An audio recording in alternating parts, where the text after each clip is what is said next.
Shalom, tuguhaye ikaze ku isengesho ribohora.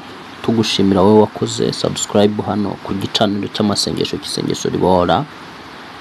Imana ikugirire neza, Uwiteka akubohorere kuri iki gicaniro kandi aguhere ibyiza byose bituruka kuri iki gicaniro, n'amasengesho yose ava kuri iki gicaniro akuviremo ibisubizo. wowe wakoze subscribe mu izina rya Yesu.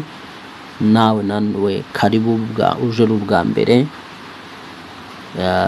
nawe Uwiteka kugirire neza, nawe ntubure umugisha wo kuri iki gicaniro nyuma yo kumvira isengesho tuje gucishaho.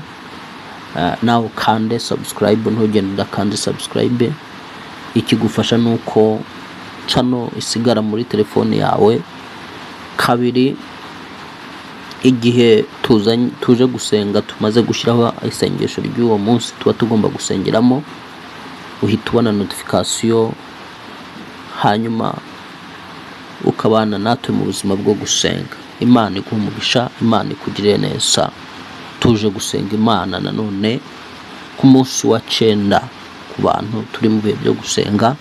Tugeze ku munsi wa 9, tuje gusenga isengesho rirwanya umwuka wose ukubuza kugera ku ntego yawe cyangwa ku mugambi w'Imana. Isengesho rirwanya umwuka wose ukunaniza, umwuka wose ukubuza kwinjira mu by'Imana yakuvuzeho. Uyu mwuka ukunaniza cyangwa utunaniza hano mu isi, ubuza abantu kugera ku mugambi w'Imana, uwo niwo tuje iryo sengesho tugiye gukora. Isengesho rinaniza kandi risenya, ryirukana umwuka wose ukunaniza, urwanya buri ntambwe ugiye gutera. Data, mu izina rya Yesu, ngwino ubane natwe muri uyu mwanya. Mu izina rya Yesu Kristo, bana n'abantu baje hano, bana na buri muntu wese turi kumwe muri uyu mwanya. Mu izina rya Yesu Kristo, Uwiteka tuyoborwe nawe, amagambo ava mu kanwa kacu ayoborwe nawe. Mwuka wera bari utuyobora, ntabari twe. Mwuka wera, urabizi ko tutazi gusenga nkuko bikwiye, ariko handitse yuko utunira iminiho uvuga uti Aba Data. Ngwino tuyobore muri iri sengesho ryirukana umwuka wose utubuza kugera ku mugambi wawe. Ngwino tuyobore muri iri sengesho ryirukana umwuka wose utubuza kugera ku cyo watuvuzeho, mu izina rya Yesu Kristo. Kandi imbaraga zo zidukoreremo, maze muri iri sengesho uze gukoreramo ibitangaza, muri iri sengesho uze gukoreramo ibikomeye, mu izina rya Yesu Kristo. Mwuka urwanya intambwe zacu, mwuka ubona ko ari ikintu umuntu agiye kugeraho, hari ikintu agiye kubona, ugateza ikibazo kugira ngo wa muntu atabona cya kindi aragiye kugeraho. Uyu mwuka wicwe n'amaraso yawe, uyu mwuka wicwe n'imbaraga zawe. Ngaho ngwino tuyobore muri byose. Urakoze Mwami. Mbere yuko twinjira muri iri sengesho ryirukana umwuka urwanya buri ntambwe ushaka gutera, uyu ni umwuka mubi cyane, ni umwuka wa Satani, ariko uca mu bakozi biwe, baba bakugenzura, baba bakubona, baba bakuzi, baba bazi imigambi yawe, bazi na gahunda zawe. Noneho mu isi y'umwuka bagukurikirana, babona ko hari ikintu ugiye kubona, bagateza impamvu runaka ituma cya kintu uba utakikibonye. Ugasanga udepoje akazi, hano akazi baraguhamagaye, ukoze interview, bizambe byose ukabitsinda, ariko ukazisanga mu gihe wari wizeye akazi ugasanga hari uwundi ugahawe. Urumva ko uwo ni umwuka uba ukurwanyije mu minota ya nyuma, ukaburizamo igitangaza cyawe. Undi akaba afite umufiance, bari mu myiteguro y'ubukwe, neza ubona ari ibintu yaramaze kumwizera ko bagomba gukorana ubukwe, ugasanga haje umukobwa wundi mu minota mikeya akaba ari we ashyingirwa. Undi ugasanga hari umuntu wamuhaye promesse y'amafaranga, wamaze kuyizera ko amafaranga ugiye kuyahabwa, ariko ugasanga havutse ikibazo, wagombaga kuyaguha bigahita byikupa ntabakiyaguhaye. Uwo ni umwuka rero ushinzwe kukubuza kurwanya intambwe zawe, kandi ushinzwe kubuza umugisha w'Imana kukugeraho. Uwo rero niwo tuje kwirukana kuri uyu munsi mu izina rya Yesu wa 9. Undi ugasanga ari mu bizami kandi arabyizera ko ari butsinde, ariko ku munota nyuma akavuka akantu kamutsinda. Ibyo ntabwo ari ibiba bisanzwe, ni umwuka urondora ubuzima bwawe, ni umwuka uburwanya buri step yawe cyangwa buri ntambwe yawe yose ushaka gutera. Rero nk'uko mubizi ijambo rivuga yuko ngo bene uwo mudayimoni akurwaho no kwiriza ubusa no gusenga. Uyo udasenga ngo wirize ubusa, hari imbaraga zitakuvaho. Bisaba kugira ngo wirize ubusa, ariko kandi unasenge uhangana na wa mwuka wirukana. Reka rero dusome ibyanditswe byera nka 2 gutyo, hanyuma tubone gusenga. Reka twihute ijambo ry'Imana tubona muri Yakobo igice cya 4 n'umurongo wa 7. Ijambo riravuga ngo nuko rero mugandukira Imana, ariko murwanye Satani nawe azabahunga. Nuko rero mugandukira Imana, murwanye Satani nawe azabahunga. Reka twongere dusome Abatesalonike ba mbere, Abatesalonike ba mbere igice cyaho cya 2 umurongo waho wa 18. Handitswe ngo kuko twashakaga kuza iwanyu, icyakora jyewe Pawulo sinabishatse rimwe gusa, ahubwo ni 2, ariko Satani aratubuza. Reka nongere nsubire muri uwo murongo. Kuko twashakaga kuza iwanyu, icyakora jyewe Pawulo sinabishatse rimwe gusa, ahubwo ni 2, ariko Satani aratubuza. Hano usobanukiwe iki? Hano uyu ni Pawulo mu mavuta yari afite, mu mbaraga z'Imana zari zimurimo, mu bitangaza yakoraga. Kuko uyu Pawulo n'umwe abantu bajyaga bazana ibitambaro byabo, imyenda yabo, bakayikoza ku mubiri we, bagenda bayishyira b'abarwayi bayikoraho bagakira. Uyu ni Pawulo wafunguye amatorero n'udutorero mu bihugu by'i Burayi. Uyu ni Pawulo wanditse ibitabo byinshi byo muri Bibiliya. Jambo arimo aratubwira ngo njyewe Pawulo si rimwe si 2 nashatse kuza iwanyu, ngo ariko Satani aratubuza. Mu mavuta yose Pawulo yari afite, hano arimo aratwereka ko Satani yagiye amutambamira. Yapangaga gusura aba bantu b'Itesalonike, gashaka kujya kubareba, akabipanga bwa mbere. Abipanze bwa mbere havuka ikibazo, abona ntiyabacigiye. Abipanga bwa 2 yisanga havutse ikibazo, ntibihabacigiyeyo. Ariko yinjiye mu mwuka, ari kwibaza ngo kubera iki ndi kunanirwa gukora iki kintu, aza gusanga ari Satani umubuza. Satani ashobora kukubuza gushaka, Satani ashobora kukubuza gukora ubukwe, Satani ashobora kukubuza kubona amafaranga, Satani ashobora kukubuza gukiranukira Imana, Satani ashobora kukubuza gushyingirwa, Satani ashobora kukubuza gutera imbere, Satani ashobora kukubuza buri kimwe cyose wumbyumvise. Ariko byibuke muri Yakobo igice cya 4 n'umurongo wa 17 havuze ngo murwanye Satani mwe azabahunga. Mwegera Imana izabegera, murwanye Satani azabahunga. Ibi rero ni ibintu bisobanutse, ni ibintu byumvikana.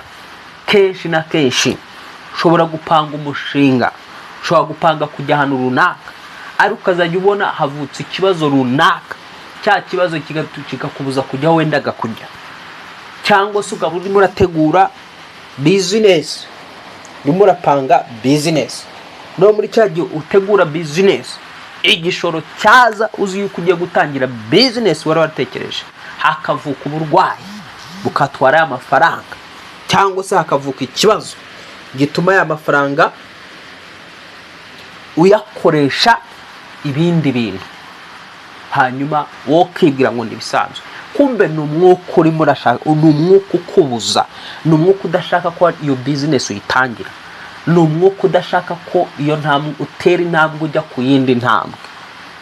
Uyu munsi rero amasengesho tugiye gushenga ni amasengesho ahangana n'uyu mwuka.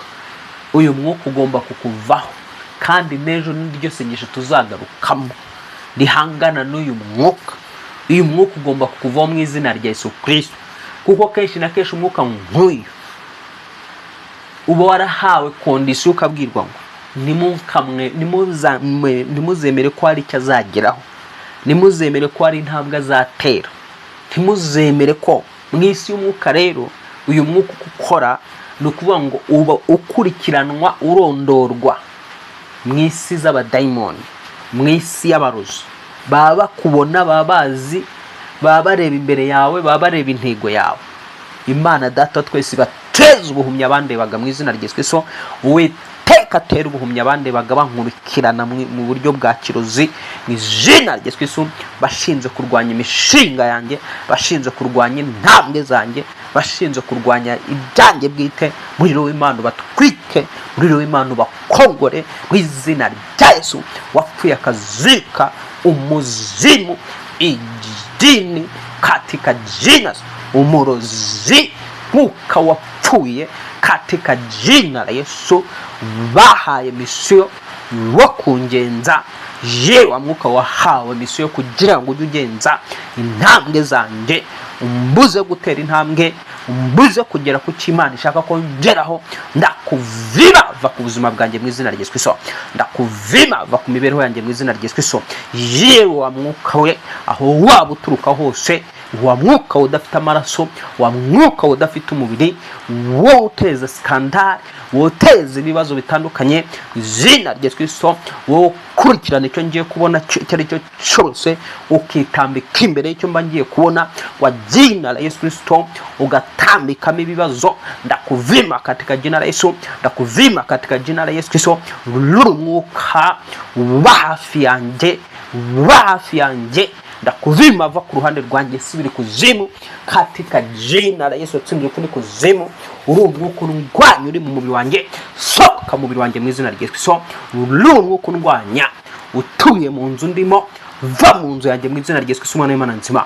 Uri umwuka unyataka, undebera mu ndorerwamo, undebera muri miruwari. Ndakuvima mu izina rya Yesu Kristo, ndakuvima mu izina rya Yesu Kristo. Undwanyiriza mu bantu banjye babugufi, ndakusenya katika jina la Yesu Kristo. Umaze inshuro nyinshi umbuza kugera ku ntego z'Imana, kugera ku mugambi w'Imana, gutera intambwe imvana ku rwego injyana ku rundi. Uyu munsi ndatera intambwe mu izina rya Yesu. Uyu munsi ndatera intambwe inteze mu izina rya Yesu. Uyu munsi ndatera intambwe imvana ku rwego injyana ku rundi. Kwa jina la Yesu, bishaka utabishaka, ndatera intambwe imvana ku rwego injyana ku rundi katika jina la Yesu. Jambo ryavuze ngo negera Imana nayo izanyegera. Izina rya Yesu, ndwanye Satani nawe uzampunga.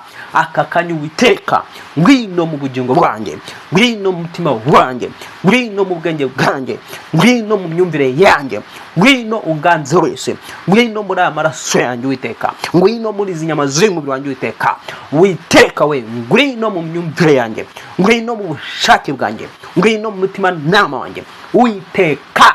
Wibagirwa intege nke zanjye, wibagirwa ibyaha byanjye byose bisibanganywe, maraso Yesu Kristo bikurikire, kuko handitswe yuko hahirwa ababariwe ibicumuro byabo, ibyaha byabo bigatwikirwa. Aka kanya mu izina rya Yesu Kristo, Uwiteka reka ibyaha byanjye byose bitwikirwe kandi bihanagurwe mu izina rya Yesu Kristo.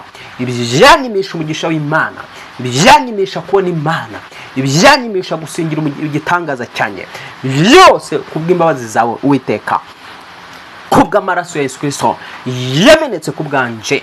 Amaraso ya Yesu Kristo atemba n'ico ry'imyanda yanjye yose n'ibyaha byanjye byose bimvire burundu izina rya Yesu Kristo.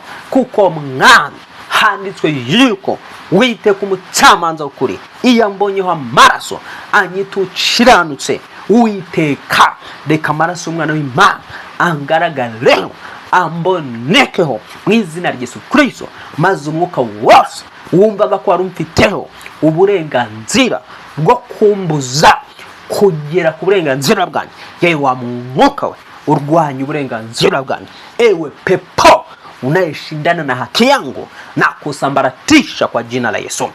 Yewe mwuka we urwanya kubona uburenganzira bwanjye, igihe cyose njya kubona ikintu ukitambika imbere ugateza ikibazo runaka, kwa jina la Yesu Kristo mwisi y'umwuka wabaratuye yuko ntacyo nzageraho akancira umurongo wo ntagomba kurenga.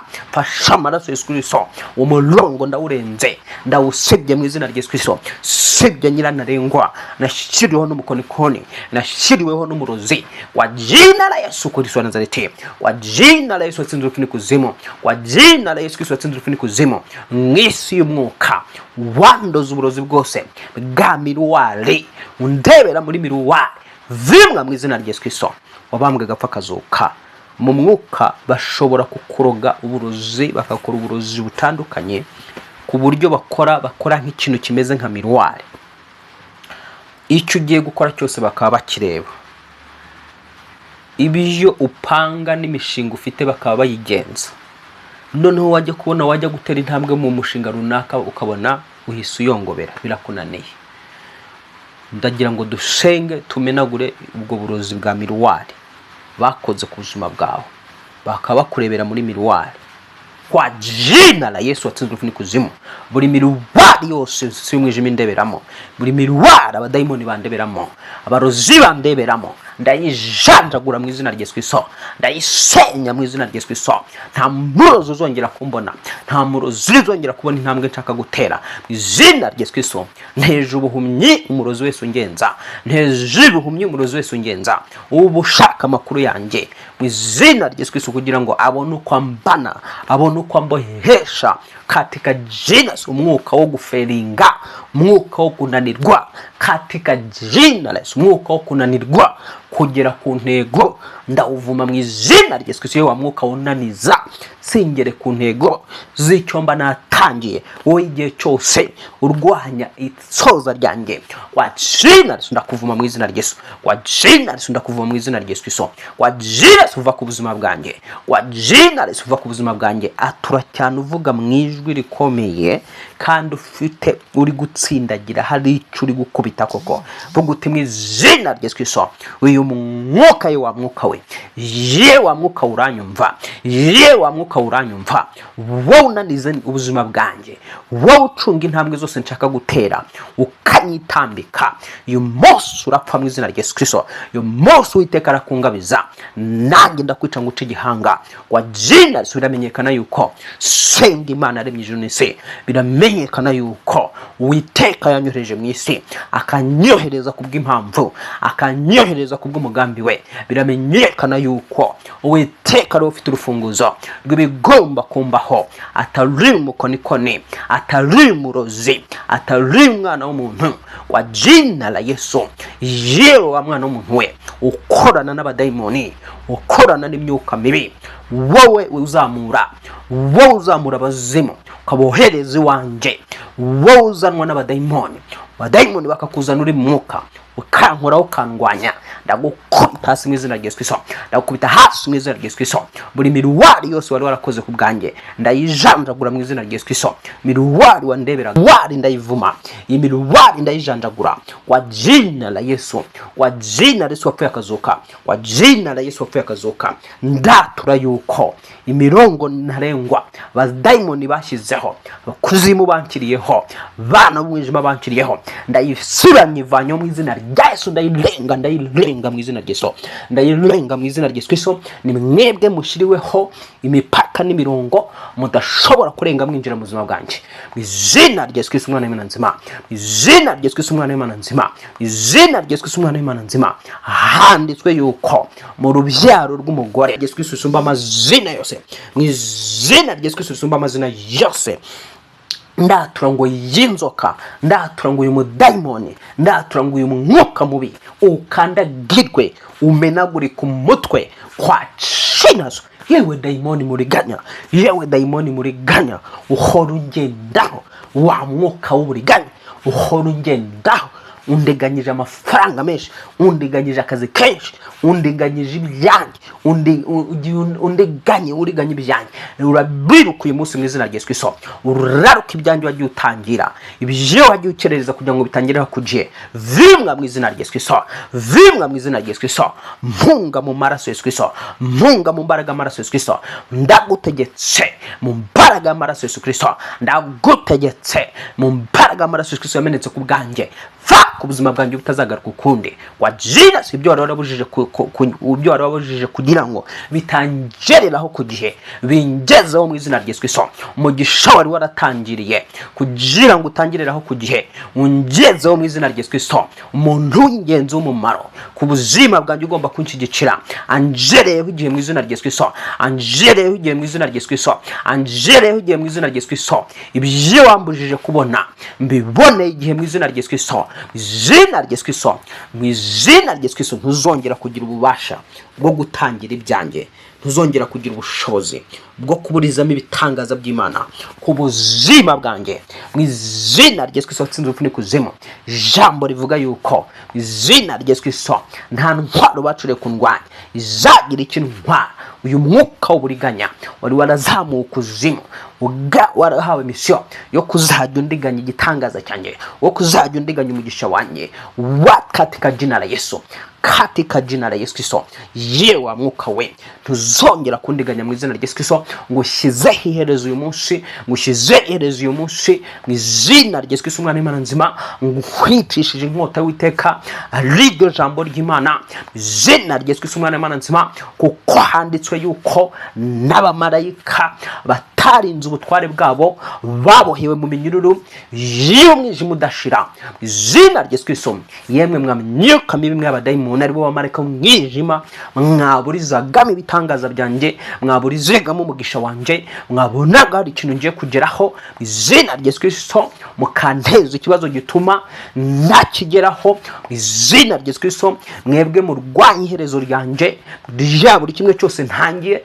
ndabavuma mu izina rya Yesu Kristo, ndabavuma mu izina rya Yesu Kristo, ndabavuma mu izina rya Yesu Kristo, ndabavuma mu izina rya Yesu Kristo. Iyi mipaka mwashyizeho ndayikuraho mu izina rya Yesu Kristo. Ingabano zanjye mwagabanyije ndabasenya mu izina rya Yesu Kristo. Ndo gutangira ngasoza mu izina rya Yesu Kristo, ndo gutangira ngasoza mu izina rya Yesu Kristo, ndo kugera ku ntego zose mu izina rya Yesu Kristo. Sindo gutsindirwa mu nzira, sindo kugarukira mu nzira ntageze ku Imana yamvuzeho, katika jina la Yesu Kristo. Sindo kugarukira mu nzira ntageze ku Uwiteka yamvuzeho mu izina rya Yesu Kristo Nazareti. Sindo gutsindirwa mu nzira ntageze ku ntsinzi iyo mparanira mu izina rya Yesu Kristo. Wapfuye akazuka, umutware w'abatware, umwami w'abami, Imana ikomeye, uzitwa igitangaza, Uwiteka.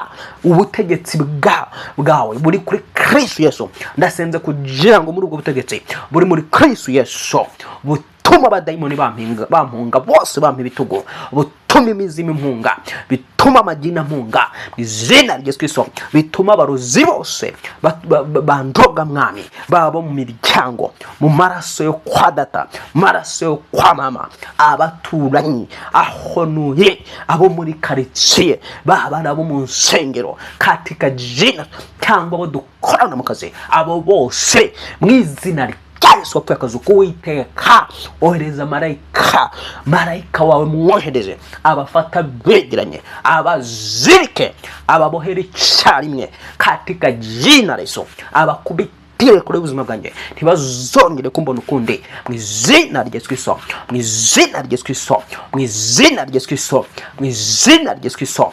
Ababoshye intambwe zanjye, ababoshye umugisha wanjye, ababoshye ibyo nza ngomba kugeraho, izina rya Yesu Kristo, ababoshye destination yanjye, ndabasenya mu izina rya Yesu Kristo, ndabasenya mu izina rya Yesu Kristo, ndabasenya mu izina rya Yesu Kristo. Buri wese mu isi y'umwuka nkoze umukwabo mu isi y'umwuka, nkoze umukwabo mu isi itagaragara, nkoze umukwabo mu isi itaboneka, nkoze umukwabo mu isi itaboneka. Izina rya Yesu Kristo, ahacurirwa ubugizi bwa nabi ngirirwa, ahacurirwa imigambi mibi mwami baba bashaka kunsorezaho, kwa jina ndatura ngo marayika w'Uwiteka afata abo bose bangambirira ibibi, bantekereza ibibi, bambohera umugisha, barwanya intambwe zanjye, bakatika jina Kristo, banyoherereza umwuka utuma icyo ngiye kugeraho mu izina rya Kristo, uvavuga ikibazo gituma ntakigeraho, kwa jina abo bose bafatwe mpiri, marayika w'Uwiteka bafate mpiri, marayika w'Uwiteka babohe katika jina Yesu. Handitswe ngo mbona marayika w'Uwiteka ufite umunyururu mu ntoki ze, afata ya nzoka ya kera ariyo yitwa umwanzi na Satani, ngo icyo kiboka arakiboha, akijugunya ikuzimu, arahacinga, ahashyira ibimenyetso bifatanyije kugira ngo kitazongera kuyobya abari mu isi. Uwiteka tuma marayika wawe ufite umunyururu mu ntoki ze, afata abarozi bose, afata abandenganya bose, afata abandwanya bose, barwanya intambwe zanjye kwa jina la Yesu Kristo, barwanya gukura n'umugisha kwanjye, barwanya ibisubizo byanjye, babona ngiye kugera ku bisubizo by'ibibazo nari mfite, ababona yuko mba ngiye kugera mu izina rya Yesu Kristo, gutera intambwe yo kwaguka no gutera intambwe yo gutera imbere. Abo bose bagahita bateza ibibazo, marayika bafate, marayika babohesha iminyururu ye, izina rya Yesu Kristo. Waba ari iruhande rwanjye, waba ari ibumoso bwanjye cyangwa iburyo bwanjye, karwanya ari iruhande rwanjye cyangwa ibumoso bwanjye, undwanya ari inyuma hanjye cyangwa se aturutse imbere, marayika mufate wese, wari wese mufate, muboheshe iminyururu ikomeye, amujugunye kure ubuzima bwanjye mu izina rya Yesu, amujugunye kure imibereho yanjye mu izina rya Yesu Kristo. Mu izina rya Yesu namara kumujugunya kure y'ubuzima bwanjye, amuboheshe iminyururu, ubutazongera kungarukaho kundi, ubutazongera kugira ububasha bwo kumbuza kugera ku mugisha w'Imana mu izina rya Yesu Kristo. Uyu mwuka ufatwe mu izina rya Yesu, marayika ufate, awuboheshe iminyururu, awuzirikishe iminyururu ikomeye, awujugunye kure y'ubuzima bwanjye mu izina rya Yesu, awushyire ikimenyetso, kingiranira kuzimu, ubutazongera kongeraho kundi, izina rya Yesu Kristo, izina rya Yesu Kristo. Niba ari umwuka w'umugabo undwanya, niba ari umwuka w'umugore undwanya, niba ari umwuka w'umukecuru undwanya, cyangwa umusaza undwanya, cyangwa umwana muto undwanya, cyangwa umukobwa n'umuhungu, uwari we wese undwanya, uwari we wese unsunikira ijini, uwari we wese unsunikira umuzimu, uwari we wese unsunikira imyuka mibi, uwari we wese mwami ufite ishyari ryanjye, utifuza kubona hari intambwe ntera mu buzima, katika Yesu mu mutima we akaba yararahiriye ko nta ntambwe nzamuterana, uyu munsi ndayiguterana mu izina rya Yesu Kristo, uyu munsi ndayiguterana mu izina rya Yesu Kristo. Aturuta uyu munsi ndaguterana intambwe mu izina rya Yesu Kristo, ndaguterana intambwe iva mu rwego ijya mu rundi mu izina rya Yesu Kristo, ndaguterana intambwe iva ku rwego ijya mu rundi mu izina rya Yesu Kristo. Ndasingira umugisha wanjye mu izina rya Yesu Kristo, ndasingira umugisha wanjye mu izina rya Yesu Kristo, ndasingira business yanjye mu izina rya Yesu Kristo, ndasingira ubutunzi bwanjye mu izina rya Yesu Kristo, ndasingira amazu yanjye mu izina rya Yesu Kristo, ndasingira amamodoka yanjye mu izina rya Yesu Kristo, ndasingira igishoro mu izina rya Yesu Kristo, ndasingira akazi mu izina rya Yesu Kristo, ndasingira mariage yanjye mu izina rya Yesu Kristo, ndasingira ibyiza Imana yankiza imbere mu izina rya Yesu Kristo, ndasingira ibyiza Imana yankiza imbere mu izina rya Yesu Kristo, mu izina rya Yesu Kristo. Uyu munsi wa mwuka we umaze imyaka myinshi umburana, umaze imyaka myinshi uburana umugisha wanjye, umaze imyaka myinshi ungisha impaka, handitswe yuko nubwo ngenda nambaye umubiri mu izina rya Yesu Kristo, ntarwana mu buryo bw'umubiri, ndetse n'intwaro zanjye mbere y'Imana zigira ububasha bwo gusenya ibihome no kwikubita hasi, kandi dukubita hasi impaka z'ikintu cyose kishyire hejuru kurwanya Imana, dufata mpiri n'ibitekerezo byo mu mutima w'umuntu tukabigomorora Kristo. Mpagaze muri iryo jambo ndakubita hasi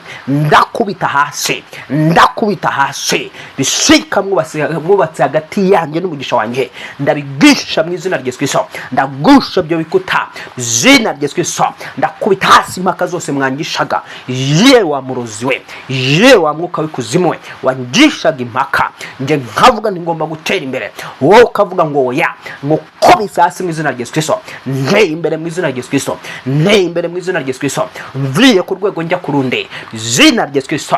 Ntuzongera kundushya, ntuzongera kunaniza kwa jina la Yesu Kristo, kwa jina la Yesu Kristo. Ye wa mwuka we unanije imyaka myinshi, unanije igihe kirekire ndetse n'abambari bawe, kwa jina la Yesu Kristo.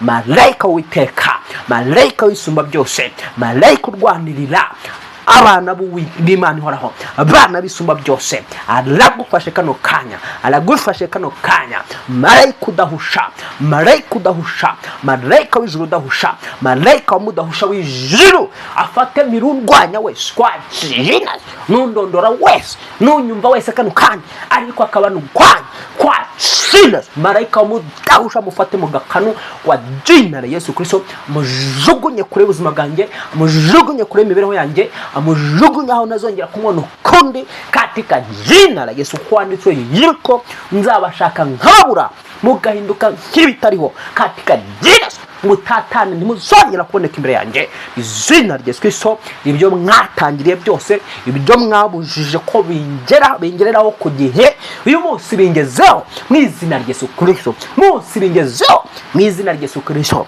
Senga niba hari ikintu wari umaze igihe kirekire warabuze ujya kukigeraho hakavuka ikibazo, atura ko icyo kintu kibonye, atura ko icyo kintu kibonye. Niba ari akazi atura ko kabonye, niba ari mariage atura ko uyikoze, niba icyo aricyo cyose, niba ari visa atura ko uyibonye, niba ari business ari igishoro atura ko ukibonye katika Jesus.